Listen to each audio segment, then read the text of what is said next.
Good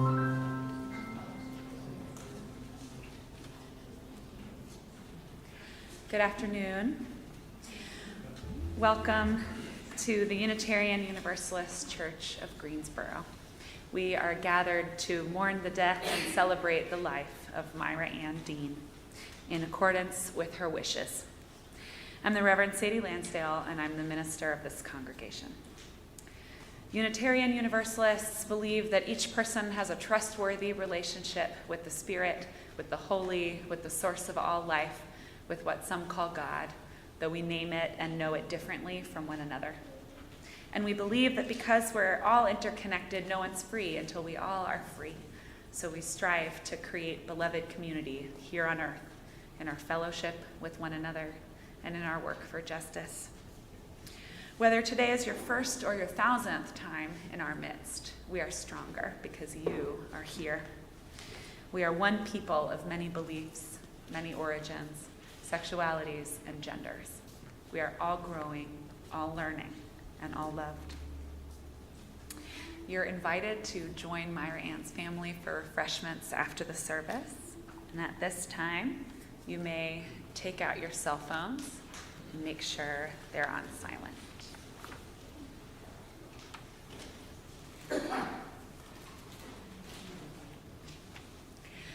Myra Anne's daughter, Laura, will light our chalice. Join me in your chalice lighting words in your order of service.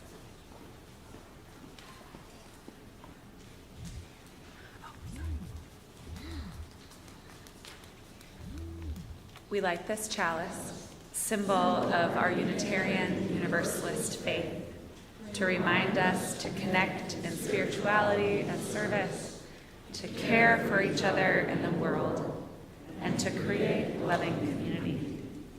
Will you rise in body or in spirit for our opening hymn, number 123, in your gray hymnal, Spirit of Life?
Myra Anne Jessie Dean was born in Charlotte, the daughter of the late Lawrence Jessie and Evelyn Johnson Jessie Link.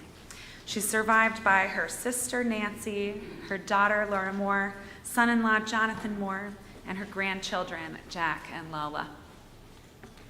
After earning both her bachelor's and master's degrees at UNCG, she taught biology at GTCC and elsewhere. She settled in Greensboro, where she was dedicated to raising her daughter, supporting families, building community, and sharing her knowledge about health and nutrition. In the mid-'80s, Myra Anne joined this congregation, where her leadership roles included serving for many years as a board member and as a guiding light in our ministry.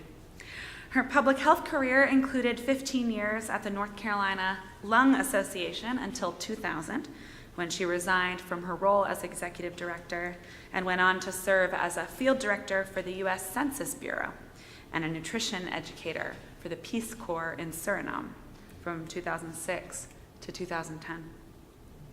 Myra Anne found great joy in being in the natural world, whether it was leading nature hikes or just walks with her friends.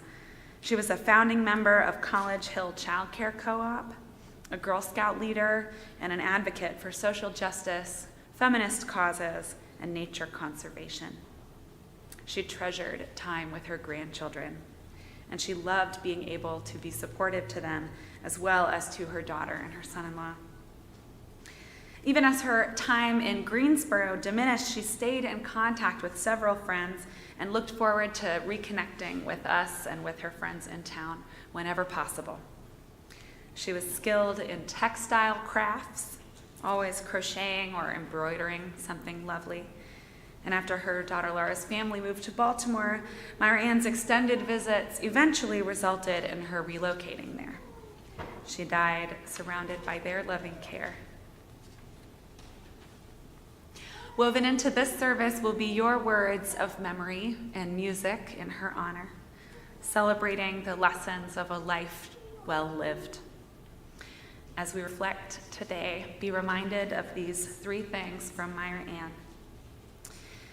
Find a way to be of service that brings you joy, make friends everywhere you go, and always be yourself.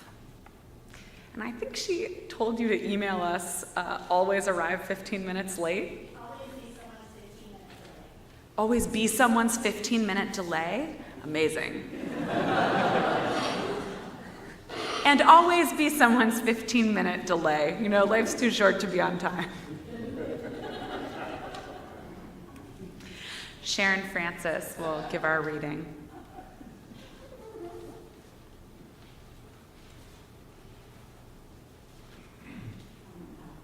Yeah, you are.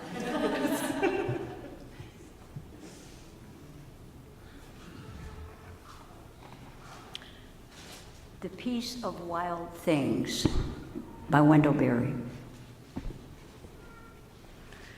When despair for the world grows in me, and I wake in the night at the least sound, and hear a fear of what my life and my children's lives may be, I go and lie down where the wood drake rests in his beauty on the water, and the great heron feeds.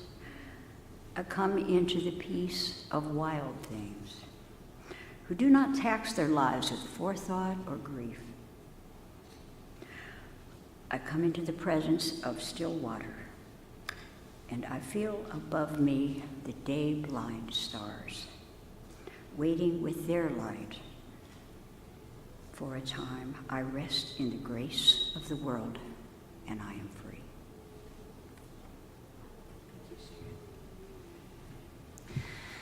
I now invite a church member and longtime friend of Myra Anne, Betsy Lindsay, to offer a reflection on her life.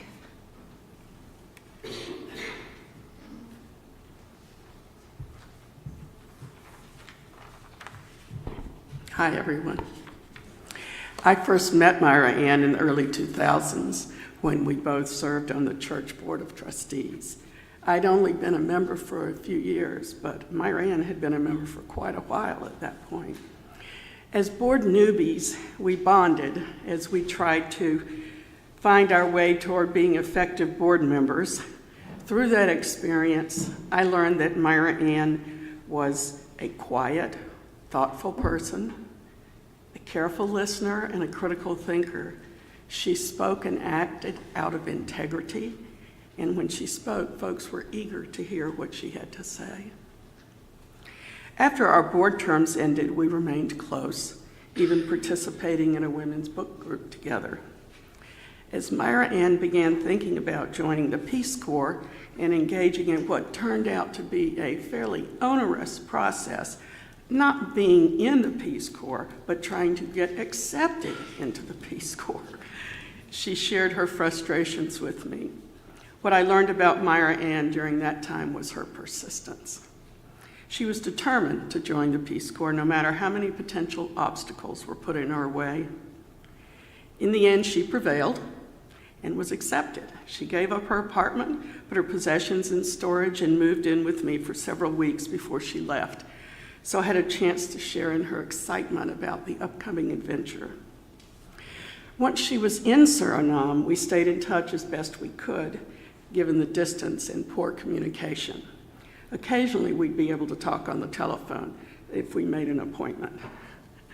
She was certainly challenged by that experience, and you'll hear more about that from our next speaker, but in a good way. She accomplished so much while she was in Suriname, and it gave her great satisfaction. During some of her visits back to Greensboro, and when she finally left the Peace Corps, she stayed with me again, and I'd hear in more detail of her experiences, including learning to speak the language, recovering from a fairly debilitating illness, connecting with the people of Suriname, trying to help staff a clinic, and many more things she did while she was there. She brought the fabric we are using for this altar cloth back for me. It's a piece of the traditional dress the women in Suriname wear, and she showed me how to put it on. I can't say I've worn it very often, but it's a wonderful reminder of her. When she finally moved back to Greensboro and her daughter, Laura, and had Jack and then Lola, I learned of her deep love for her family. I knew she had moved to South Carolina to take care of her mother for several years, so it was not really a surprise to me when she decided to move to Baltimore to help Jonathan and Laura with Jack and Lola. That, I think, was what brought her the most joy, being so close with her grandchildren while they were growing up. She loved sharing photos of them and talking about their milestones. I always looked forward to her trips back to Greensboro so we could really catch up. Myra Anne often told me she felt we were sisters, which, never having had a sister myself, was really special. It still seems unreal to me that she's gone. I love her and will miss her.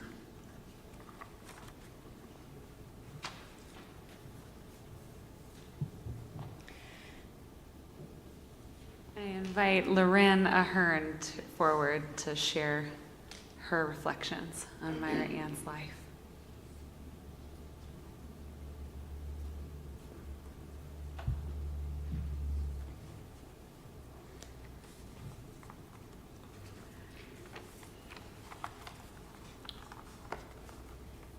This is from September 2nd, 2007. The last time I saw Myra Anne, she was in a middle-aged rut, on sheer numbers alone. She was living in the same state where she was born 55 years ago, same city, 34 years, same house on Chestnut Street, 27, same job, 17. She was working temp jobs, getting headaches, downsizing to an apartment, shuttling every weekend to Hilton Head, where her mother was dying a lingering death.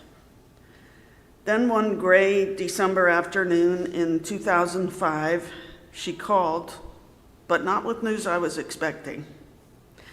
"I'm joining the Peace Corps," she announced as we stood under the bare oak trees at UNCG.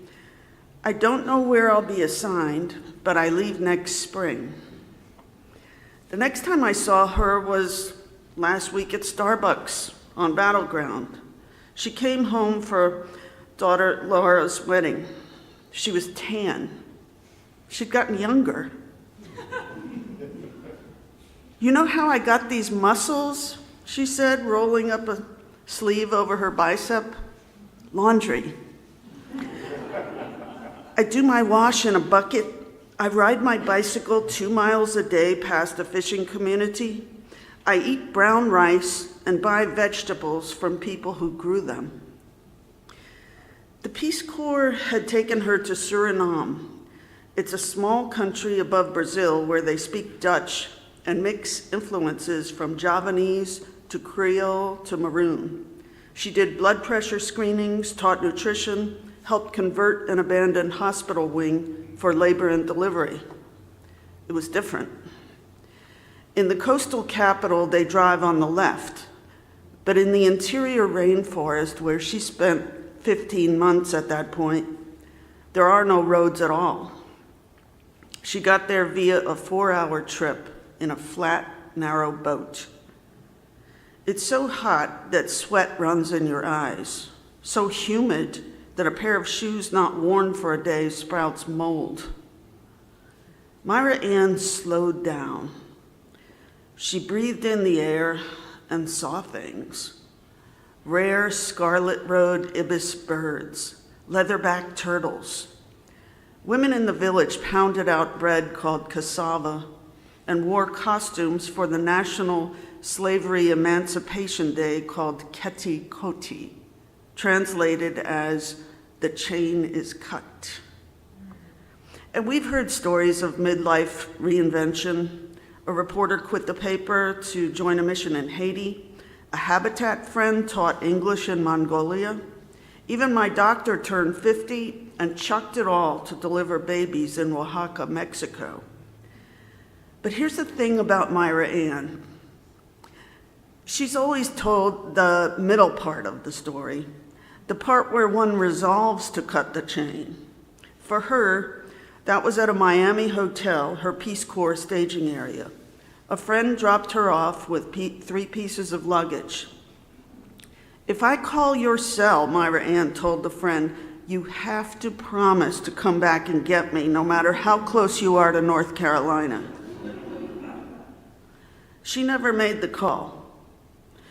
And last week, she had already left again when I realized I needed a photograph. So Laura, who looks like a 28-year-old version of Myra Anne, brought me her favorite. The picture was taken in 1972 outside the old science building at UNCG. Myra Anne, like every biology major, had to pose holding a boa constrictor snake. And there might have been a time when I wouldn't have recognized the girl in the picture. Now, I realize I've met her. Just last week at Starbucks.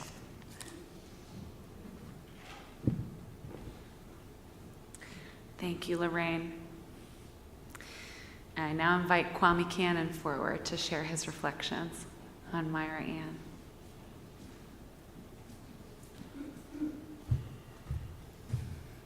I didn't write anything. I think when you have connection with people, sometimes you just go from your heart. There was no person that not many people, she was a rare person, that cared about people, acts of service. When I think about Myra Anne, and I know we all had a personal connection with her. My personal connection was 38 years ago. I interjected myself into her life. As a 17-year-old, I broke into her home. I received a life sentence. 10 years into that sentence, she found my mother and wanted to help get me out of prison. I remember that first visit. I felt so guilty that this lady who I had interjected myself into her life was now trying to help me. The first visit, I could not even look at her. I remember just having my head down and she was just telling me, everything's okay and trying to console me. I'm in prison and here she is trying to console me. I remember her telling me, this was right toward the end of the visit, "Kwame, this was not the most traumatic thing that has ever happened to me. And this is not gonna be the end for you either." Myra Anne began writing me, visiting me, trying to help me prepare myself for when I was released. She started bringing me SAT questions. She was determined. This woman was determined that I was going to be a productive citizen to society after I got out. When I got out, I was ready for the SAT after she had done given me 100 tests. And it was a week after I was out, I told my mom because I just, it's hard to explain, but I came home and I feel like I need to be doing something. So I asked my mom, I feel like I need to be doing something. And she was like, "Myra Anne gave you all these tests, it's time to go to school." And it was like a few weeks later, I was enrolled at North Carolina A&T. And we always stayed in touch. I remember when she went to the Peace Corps as well.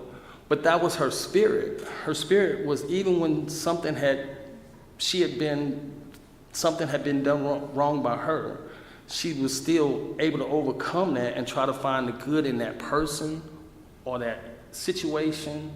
If the world had just a handful of more people like that, we'd be in a lot better place.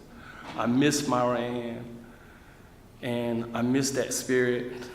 There was times when I called her and just was having problems with the outside world, and she'd be like, it's not a problem. And she just had a way of making you look at things different. It's just nothing really kind of like rocked her. And I miss that spirit. She was a beautiful spirit, and I'll never forget her.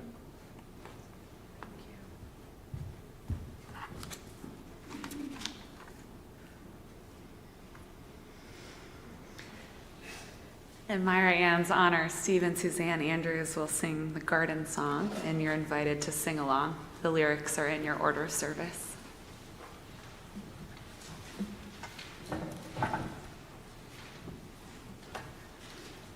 We're pleased to be asked to do this song in her honor. 1, 2, 3, go.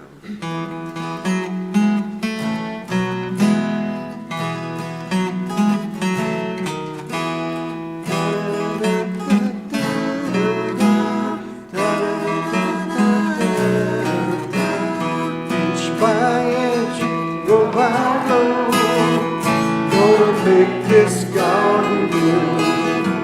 All it takes is a rake and a little piece of ground. Inch by inch, row by row, someone plants these seeds and so someone won't let them come below till the rain comes down.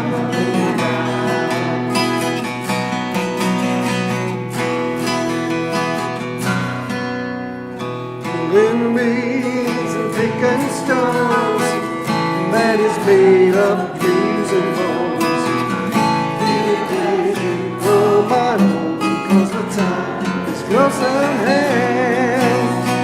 Bring forth rain, sun and rain, find my way in nature's rain, to my body and my brain, to the music of my land.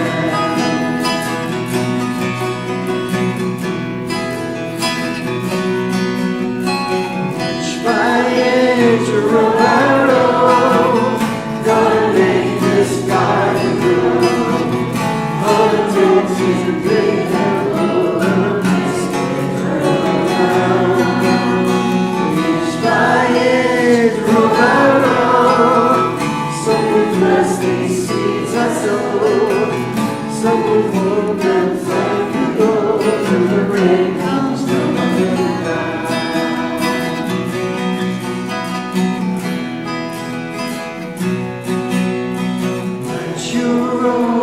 Street and long, temperament with prayer and song.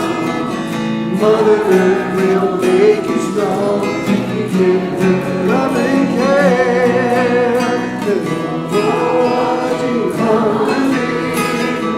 Yours fill me on a tree. In my garden, God is free as a bird.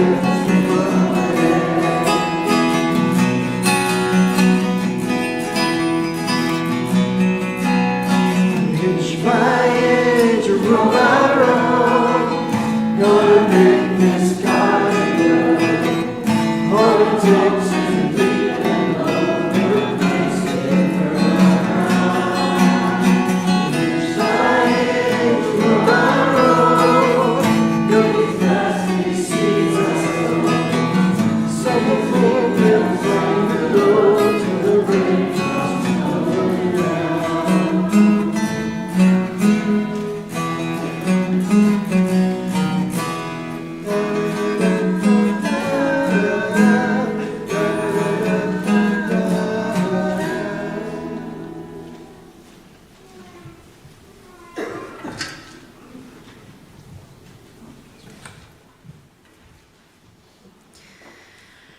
This is a time for any of you who wish to share a brief memory of Myra Anne to do so either at the pulpit mic or at the stand mic if that's more comfortable for you. When you share this memory that you cherish of her, you give the gift of celebration and witness to all who love and miss her. Time for your reflections.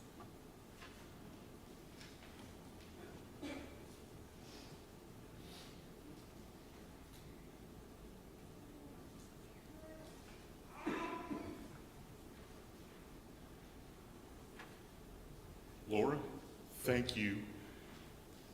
You're the reason I met your mother. She came to this church and you came to religious education because of questions you were asking. And the experience I had with her over many years was not just with your kids, or I want to meet your kids, but it touched me in ways that I never imagined. Yeah, so thank you. And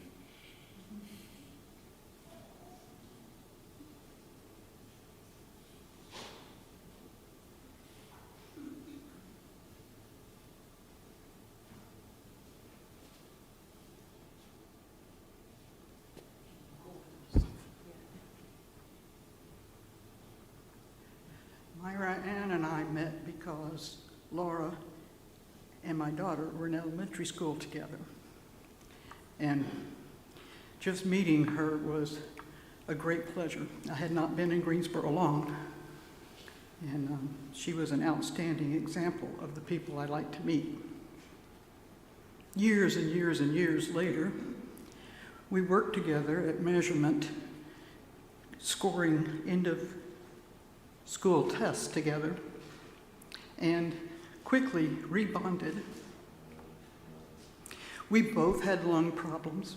We both couldn't stand the heat, so we often got shuffled off to the same spots, and that was nice.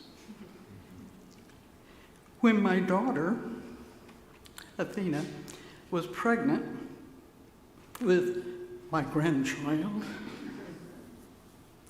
Myra Anne at measurement threw her, I don't know what you call it, but a party for Hope, my soon-to-be granddaughter, and rallied all the people. She was so good at that. Later, I went on to a 6-month training for the spiritual practice I have, and had, in the interim, no place to live. And she put me up in her room that she rented out. At that time, I lived there for free. It was astounding. I did that several times, then paying rent. When she came back from Baltimore once, she brought shingles with her. That was a good trip. And she was grateful to have somebody there through all of that. It's a very painful experience, but we got along fabulously. We had about the same idea of neatness and clutter, so that wasn't a problem. We both crocheted. That wasn't a problem. We liked the same shows. That wasn't a problem. I can't think of a problem we had. So I appreciate our entire family, and it's good to see you again.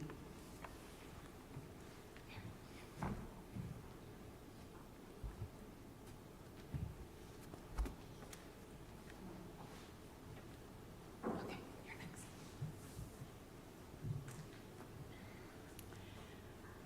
My family moved here in 2006 after Myra Anne had gone to the Peace Corps. But she was so much a part of the heart and soul of this congregation that by the time she came back, I felt like I already knew her.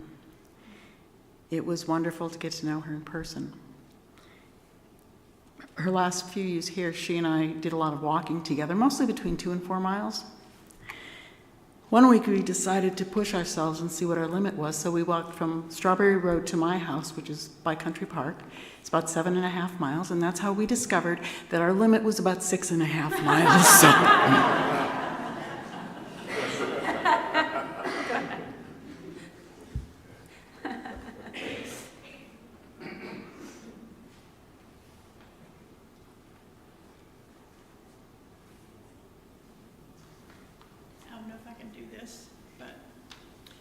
Myra Anne has been my friend for almost, well, probably 42 years. And soon after my younger son was born, we decided we wanted to move into the neighborhood where Laura and Myra Anne lived. And there was a picnic going on at the middle school near there. And I met Myra Anne, and I actually have a picture somewhere of that event. Anyway, pretty soon, I don't even know exactly when, both our husbands lived someplace else. And we continued in that neighborhood and as single parents rearing our children. And spent many meals, afternoons, time together. It was wonderful. And we sort of had a pact that we would watch out for each other, and we did the entire time that I lived there. She led those bicycle treks for the American Lung Association, and I rode in 3 of them. That was wonderful. And all that led up to it and all that happened afterward. So we would try to prepare for those together. We went on many walks. And, you know, we really opened our hearts and our minds to each other. We kept each other's secrets and sustained each other during a really difficult time in our lives. But our friendship didn't stop there. We've continued to stay in touch in the years since then. Today I was reading a wonderful book called Black Liturgies. I don't know if you've seen it. If you haven't, you need to get it. It's by a woman. I don't know if I'm going to be able to read this because I can't read through tears very well. But her name is Cole Arthur Riley. And this was a section on friendship. And it so reflected Myra Anne that I thought I would just read you this little segment. Let me see if I can. We're grateful for the friends who stayed. In a world of so much relational transitivity, it was no small miracle to retain a sense of connection across years. We thank you for those who have held us through the tragedy and grief, who've borne witness to our tear-soaked faces, and waited with us in the dark. Those who have witnessed the good, the healing, and have been there to toast to the triumphs of this life. Those who have seen us in the mundane, the brunches, the flat tires, the long hours, our voices changing. We thank you for showing us that some love lasts. And that's the way it was with Myra Anne. She gave her love freely, and she was always there when you needed her. I'm so thankful to have had her for a friend, and I already miss her.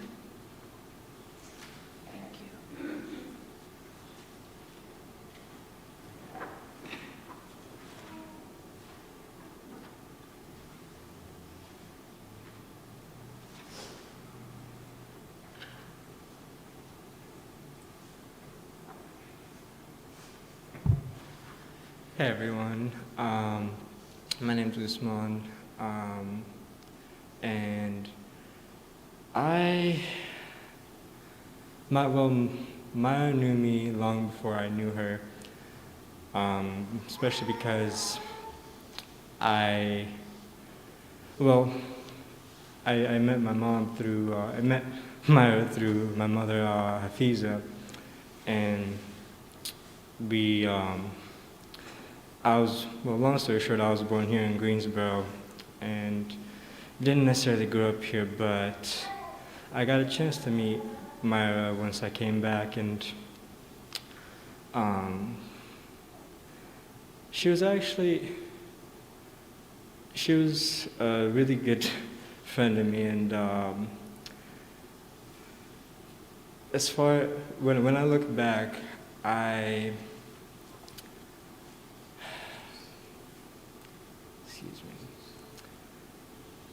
still remember the times she was essentially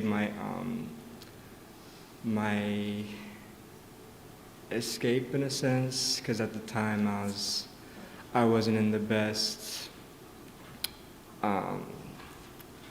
household situation. I wasn't under the most peaceful roof, and she gave me peace away from that. She gave me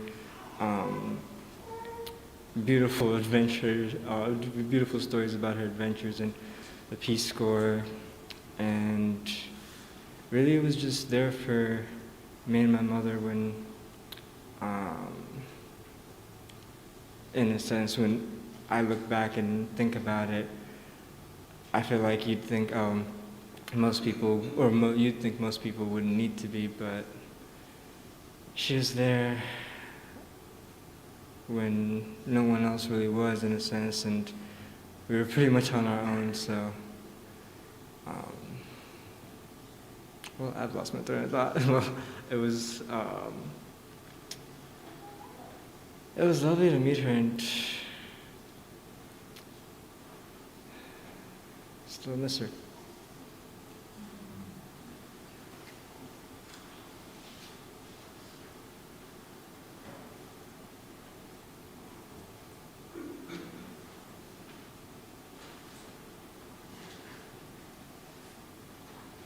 Hi, I hope you can hear me. If I stop, it's because my head and throat are now super pollinated.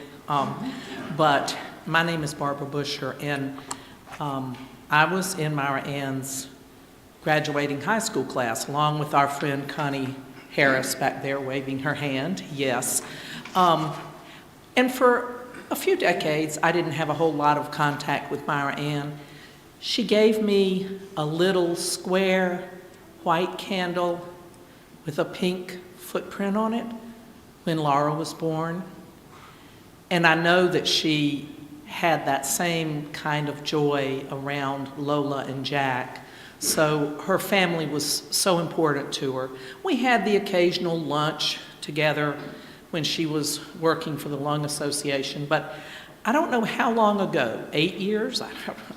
Myra Anne decided to convene the three of us who had been in her driver's ed class in high school. We had late birthdays, so everyone else knew how to drive the year before, but we had to wait till senior year, you know, to be 18 and do what we needed, or 16, whatever it was, or, you know. So we were in the same car together, and we had taken a number of classes together, so it was quite a jolly time with Mr. Little. So when Myra Anne decided that we should start meeting together, Greensboro was the central place. I was in Raleigh. Connie was in Charlotte. So we would converge on Greensboro, and we would really just have a girls' sleepover. Now, of course, when you've known someone for, 50 years up, your conversation ranges from everything to those teachers that were foundational for you, to family that used to drive you crazy but are now okay, or vice versa, to all the love and support that she had from this church and from her friends here in Greensboro. You know, we heard many of the names that have spoken, and, you know, always with love and appreciation from her, but we knew that she was held in community and that she held the community in her heart and mind too. So we'll miss those gathering times of, you know, going out to eat, going to consignment shops, and having conversations about everything, from a smart, witty, busy lady, Myra Anne. We'll miss her.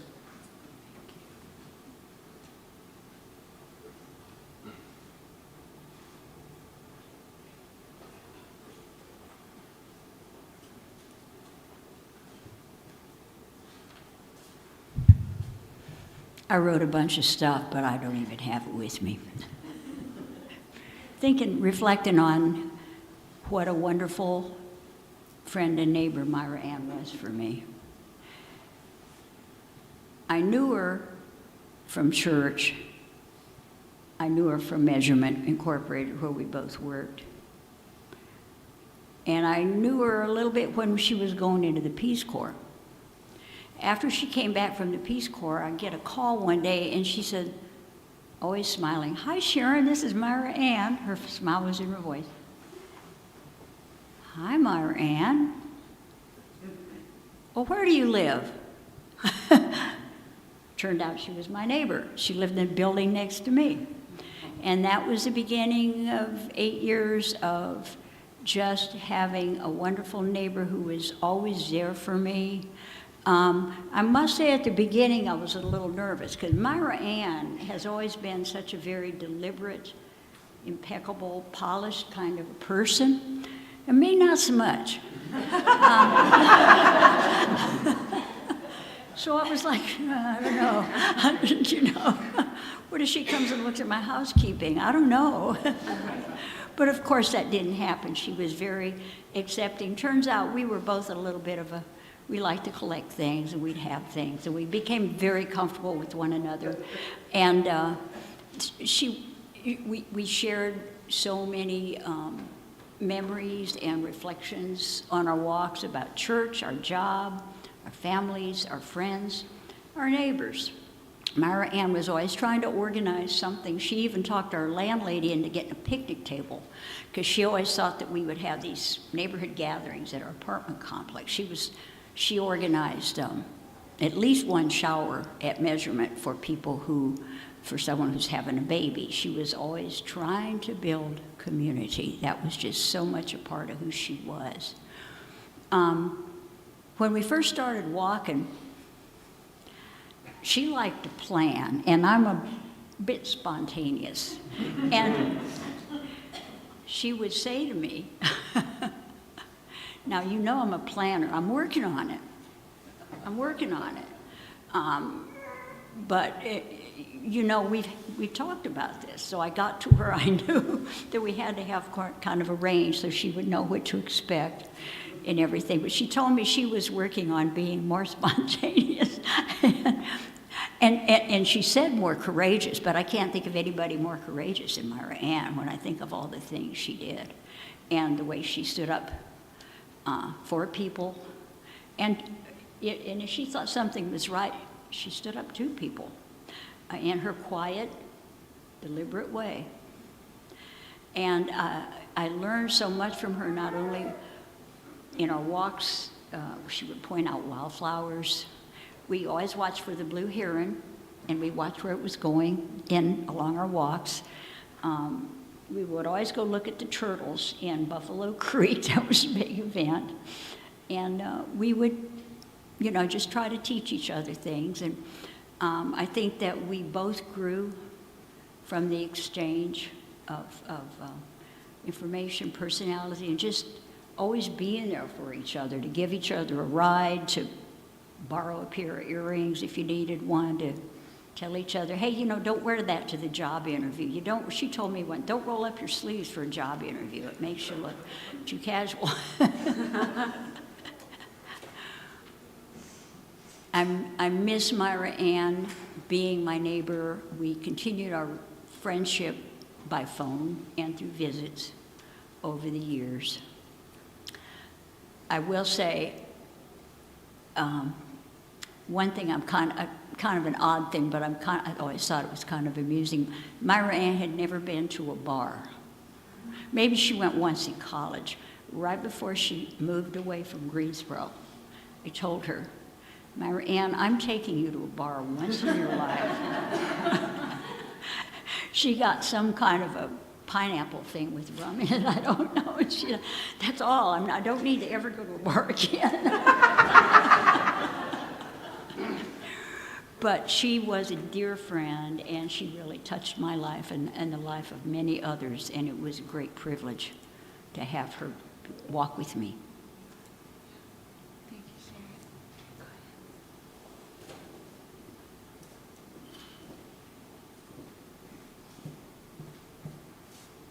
Hello, everybody. My name's TK Miller, and I had the good fortune to live in this wonderful, idyllic neighborhood where all the young parents looked out after the kids like they were all our own.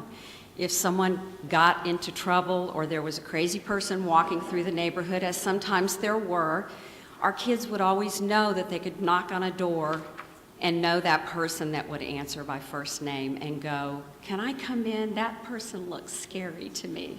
So it was a wonderful place. But I met Myra Ann back in the mid-'80s, and what I think I want to speak about with her is her resilience and her determination. Because when I met her, she had debilitating headaches, debilitating. I mean, I have migraines. Myra's migraines went to a completely different level. Always searching for the reason, always searching for ways to manage it. And she did. And she was devoted to Laura. She was devoted to her. And as a single parent, trying to manage her home and her child and work and these horrible headaches would have put me on the floor. And sometimes it did put her on the floor. But she always found a way to rise, and she always found a way to find the positive in everything. And her determination is what really spoke to me. When I lost touch with her for a number of years, and she would always come back into the neighborhood occasionally, and I'd be out walking, I would run into her, and she'd kind of catch me up.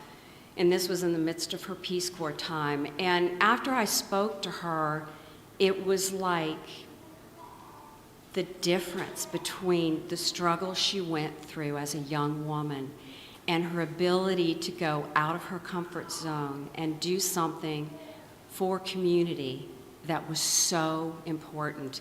It created this whole new person. And her headaches were gone.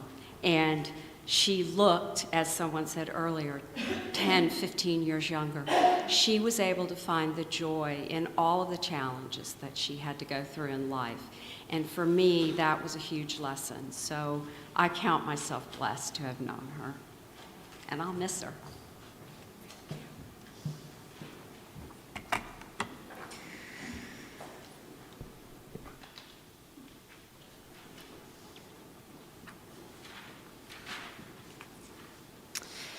From J.R.R. Tolkien's The Fellowship of the Ring.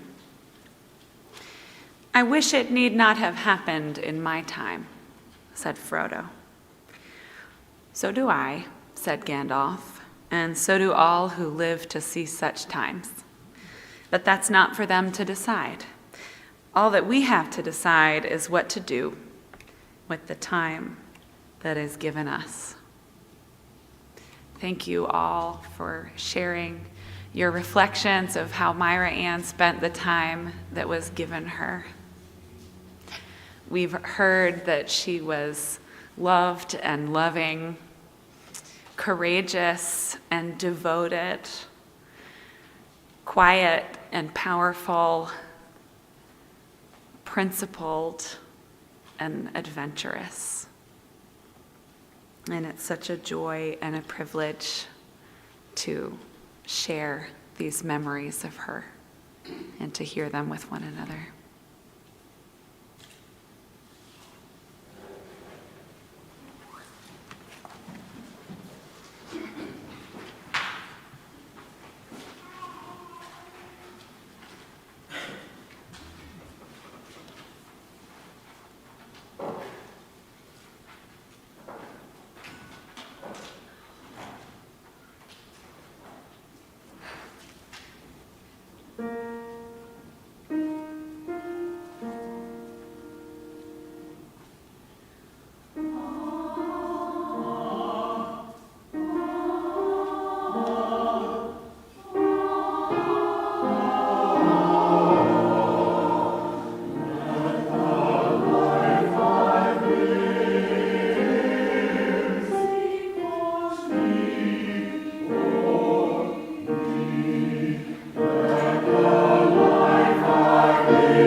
When we pray together in the Unitarian Universalist tradition, we focus our attention and our intention as one.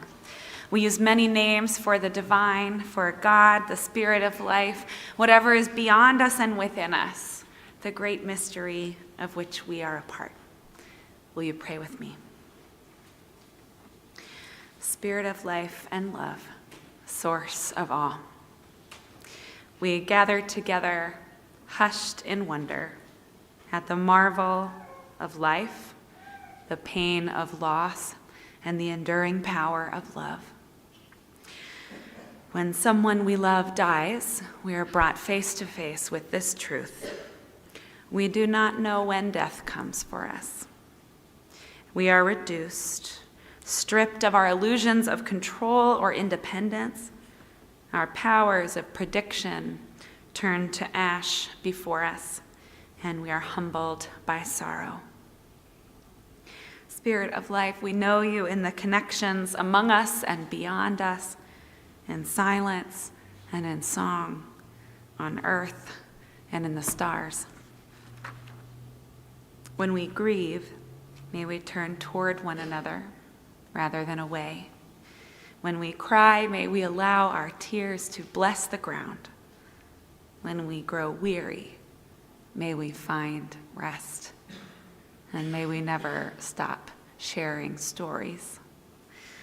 May all those who mourn find comfort and good company.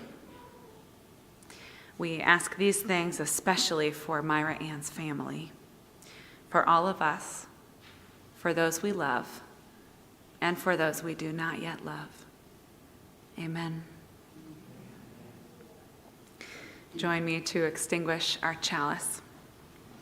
We extinguish this flame, but not the light of truth, the warmth of community, or the fire of commitment. These we carry in our hearts until we are together again. Rise now one last time in body or in spirit. The choir will lead us in number 108 in your hymnal, My Life Flows On in Endless Song.